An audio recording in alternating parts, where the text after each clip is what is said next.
Hello guys! Good morning! Day 13 na nga simula nung nagpasukan. Gising na nga si mama. Binihison ko na nga din dito si Skylar ng kanyang uniform. Minsan talaga sa baba or sa taas lang naman kami nag-aasikaso.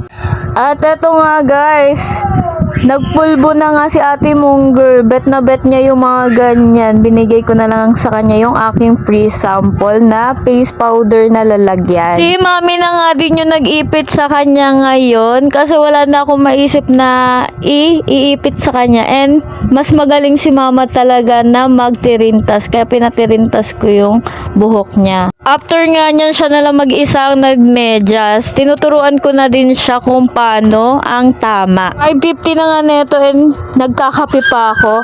At yung kanyang palda, inayos na din yan ng kanyang tita.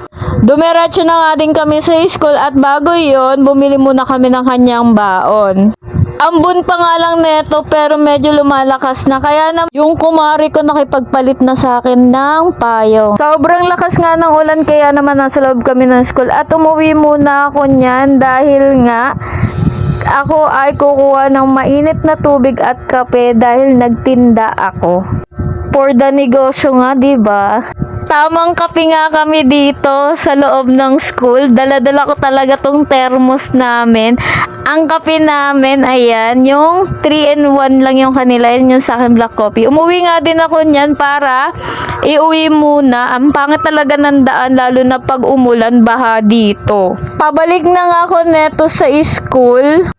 Inintay nga din nila ako para mag-kwek-kwek kami. 6:47 nga, nag-chat to si teacher, yung advisor nila. At ang sabi, pagsabihan nga daw yung mga anak dahil ang bibig may nagmura daw, babae pa. Na-curious nga ako kung sino yun, kaya naman lumapit ako kay teacher para tanungin. Ang pagkasabi ko pa nga, ma'am, hindi naman po si Skylar yun, no, yung nagmura. Kasi alam ko talaga, hindi talaga to nagmumura. Nilagyan ko na nga ng sombrero nun si Skylar.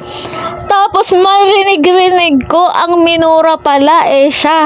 Kaya naman nilapitan ko si teacher para tanungin kung sino nga yung batang yon.